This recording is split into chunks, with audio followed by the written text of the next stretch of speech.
नमस्कार, मैं हूं विकास सुखीजा और आप देख रहे हैं अब तक टाइम। दोस्तों, हमारे साथ केंद्रीय राज्य मंत्री हैं और आपको बता दें श्री रामदास आठवले जी कई मामले रहते हैं, उन विषयों पे खास तौर पर एक बातचीत करने जा रहे हैं। और पहला सवाल जो रहने वाला है राहुल गांधी को लेकर रहने वाला है। आठवले साहब, राहुल गांधी जी की सदस्यता चली गई है, उनका मकान खाली करा दिया गया, लोग कहीं ना कहीं भावुक दिख रहे हैं। मुझे लगता है कि राहुल गांधी जी की जो सदस्यता गई है उसके लिए उन्होंने मोदी नाम के सभी लोग चोर है इसी तरह की टिप्पणी की थी। और सूरत के कोर्ट ने मोदी नाम के एक आदमी ने रिट पिटीशन किया था, तो उसका जजमेंट आ गया और उसमें राहुल गांधी जी को 2 साल की सज़ा हुई। जिस तरह फैजल नाम के एक लक्षद्वीप के एनसीपी के एमपी है, तो उनको भी ऐसी सज़ा हुई थी, तो उनको भी टीडी से क्वालिफाई किया था। तो ये जो नियम है, ये नियम पहले मनमोहन सिंह जी के सरकार ने बनाया है, तो इसमें कोई मोदी सरकार का कोई संबंध नहीं है। उसमें जो नियम बनाया है उसके मुताबिक पार्लियामेंट सेक्रेटरी ने उनको डिस्क्वालीफाई करने का निर्णय लिया है, उसमें कोई हमारी सरकार का कोई संबंध नहीं है। आप राज्य मंत्री हैं, आपका टर्नओवर खत्म होने वाला है, आधा हो गया, आधा रह गया, कौन सी पार्टी से टिकट चाहेंगे? नहीं, मेरा टर्नओवर तो मैं रिपब्लिकन पार्टी से ही मैं राज्यसभा में हूँ, लेकिन बीजेपी के सपोर्ट से मैं राज्यसभा में हूँ। 2014 से 20 तक मैं राज्यसभा में रहा, उसके बाद 20 में मुझे दोबारा राज्यसभा दी।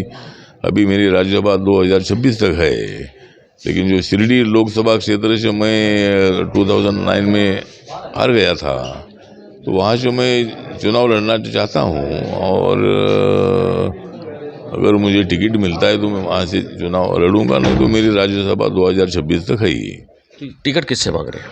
टिकट कौन सी पार्टी से? पार्टी तो मेरी पार्टी से, रिपब्लिकन पार्टी से। दे देगी आपको? हाँ, दे देगी पर टिकट तो?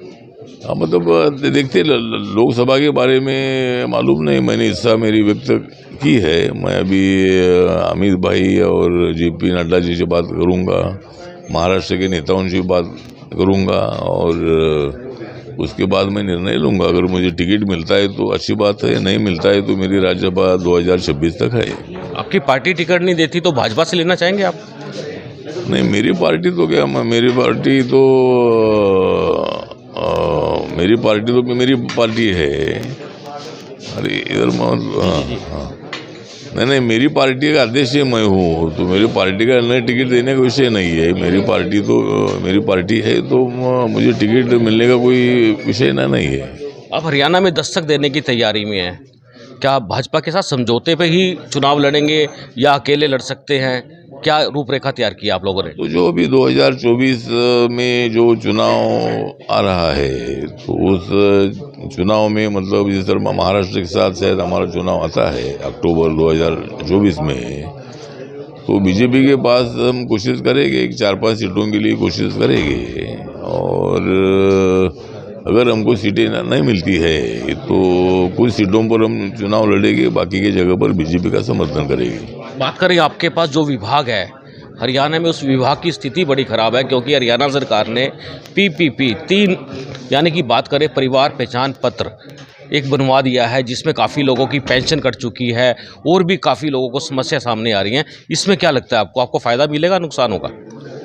हाँ, तो उसमें फायदे के लिए ये स्कीम बनाई है, तो अगर वहाँ उसमें कोई डिफ़िकल्टी होगी तो उसमें क्या सुधार हो सकता है, उसके बारे में विचार करेंगे।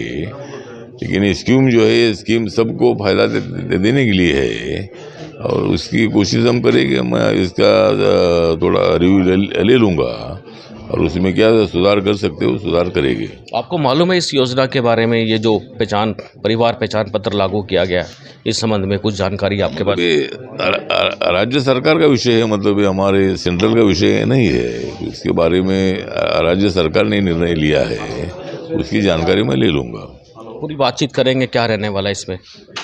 बातचीत तो हम करेंगे, जो सोशल जस्टिस के सेक्रेटरी उनसे हम जानकारी लेंगे या मिनिस्टर से बात करेंगे और उसमें क्या डिफ़िकल्टियाँ है उस पर क्या सुझाव हम देंगे। हरियाणा में कितनी सीटों पे आप लड़ना चाहते हैं? हरियाणा में तो अभी देखते हैं कितने कैंडिडेट हमारे पास आते हैं, लेकिन ज़्यादा सीटों पर वो नहीं लड़ेंगे। मतलब यदि बीजेपी का कुछ नुकसान ज़्यादा ना हो उसकी कोशिश हमारी रहेगी। लेकिन हमारी पार्टी रजिस्टर्ड पार्टी है तो कुछ सीटें लड़नी चाहिए, इसीलिए हमको कुछ सीटों पर लड़ना होगा और हम ताकत से लड़ेंगे और बाकी की जगह पर बीजेपी का समर्थन करेंगे। एक सवाल के अंदर निकल जाता है कि आप भाजपा को जिताने के लिए लड़ेंगे या अपना वर्चस्व स्थापित करने के लिए लड़ेंगे? भाजपा को जिताने के लिए भी लड़ेंगे और हमारी पार्टी को जिताने के लिए भी लड़ेंगे। मतलब भाजपा को इतनी सीटें ज़्यादा तो हम लड़ेंगे नहीं, लेकिन जहाँ हमारा कैंडिडेट खड़ा रहेगा वो जीतने के लिए हम खड़ा करेंगे। जिस तरह हमने नागालैंड में किया था, तो उसी तरह अच्छे कैंडिडेट अगर हमको मिलते हैं तो 3-4 सीटें यहाँ चुनकर लाने की कोशिश हमारी रहेगी। टोटल कुल मिलाकर वहाँ डेंट मारेंगे जहाँ पर दूसरी पार्टी के फ़ायदा उठाए जाते हैं। बात करें तो कांग्रेस के फ़ायदा उठाते हैं, या बात करें लोकतंत्र सुरक्षा पार्टी भी है यहाँ से राजकुमार सैनी की, वो ये लोग भी लगे हुए हैं, तो वहाँ एक लगता नहीं आपको संघर्ष हो जाएगा, बहुत बड़ा मुकाबला हो जाएगा? हाँ, मुकाबला हो सकता है। उस मुकाबले में हमारा फ़ायदा हो सकता है। मतलब ऐसा मुकाबला अगर होता है तो कुछ जगह पर अगर ज़्यादा कैंडिडेट हो गए तो वहाँ हमारा कैंडिडेट वहाँ जीत सकता है। ऐसा स्टडी करके हम कैंडिडेट खड़ा करेंगे। तो बात करें हरियाणा की कानून व्यवस्था की, क्योंकि आप हरियाणा में दस्तक देने जा रहे हैं, क्या स्थिति क्या लगती है आपको? अभी हरियाणा की कानून व्यवस्था ठीक है। हमारे मनोहर लाल खट्टर जी एक स्ट्रांग मुख्यमंत्री है, एक सीधे साधे आदमी है। उन्होंने अभी इतने सालों में, मतलब 9 सालों में पार्टी को भी हम बढ़ाया है, अच्छा काम किया है, विकास के लिए भी मतलब उन्होंने बहुत सारे निर्णय लिए हैं। इसीलिए मुझे लगता है कि 2024 में बीजेपी के लिए कोई चिंता नहीं है, बीजेपी यहाँ सत्ता में आएगी। आपने वो करवा लिया सर्वे, होता है एक सर्वे करवाया आपने? नहीं, सर्वे तो बीजेपी का कर रही था सर्वे, लेकिन अब सर्वे बीजेपी तो करती है। लेकिन जहाँ तक मेरी जानकारी है, जो लोगों से हम बात करते हैं तो लोगों के मन में दोबारा नरेंद्र मोदी जी के नेतृत्व में और मनोहर लाल खट्टर जी के नेतृत्व में यहाँ सरकार लाने की भूमिका लोगों की है। आप कह रहे हैं अपराध का जो ग्राफ आप कह रहे हैं ठीक है, लेकिन यहाँ अपराध जो है लगातार बढ़ता जा रहा है। करनाल की बात करें, मुख्यमंत्री की विधानसभा की बात करें, तो यहाँ के जो पत्रकार हैं उनको जान से मारने की धमकियाँ दी जा रही है। लगातार फोन्स आ रहे हैं, मुकदमे दर्ज हो रहे हैं, लेकिन अभी तक सफलता नहीं मिल पा रही है। क्या लगता है आपको? मुझे लगता है कि पत्रकारों को धमकी देना ठीक नहीं है। पत्रकारों का एक अलग सा उनको कॉन्स्टिट्यूशन ने उनको उनका अधिकार दे दिया है और उनके ऊपर हमले करना है, उनको धमकी देना अच्छी बात नहीं है। ज़रूर ऐसी कुछ घटनाएं होगी तो पुलिस ने एक्शन लेना चाहिए और ज़रूर हम पत्रकारों को मदद करेंगे। हम पुलिस प्रशासन से बात करके अगर ऐसी कोई जानकारी हमको मिलती है ज़रूर पत्रकारों को प्रोटेक्शन देने के लिए हम सरकार से बात करेंगे और पुलिस अधिकारियों से भी बात करेंगे। अरे साहब, वर्किंग जर्नलिस्ट ऑफ इंडिया ने एक एजेंडा रखा है, आखिरी क्वेश्चन है ये मेरा आपके साथ, कि सरकार पत्रकारों की सुरक्षा के लिए कानून बनाए। चलो, कानून की बात कर रहे हैं। हाँ, तो मतलब पत्रकारों की सुरक्षा के लिए कई राज्यों ने कानून बनाए हैं और भारत सरकार ने भी कानून बनाना चाहिए, इसी तरह की भी मांग है। लेकिन पत्रकारों का विषय हर राज्य का विषय होता है, इसीलिए राज्य सरकारों ने, कुछ राज्यों ने कानून बनाए हैं।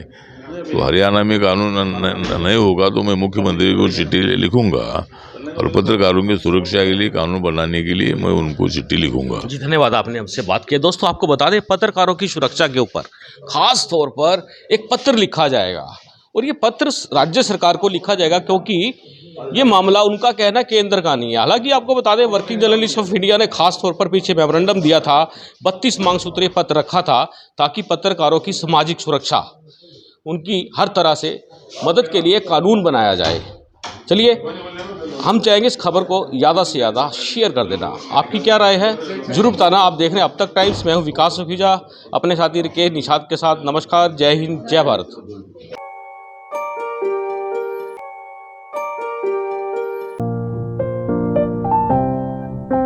Important for you and your loved ones. Choose a policy today from Star Health Insurance.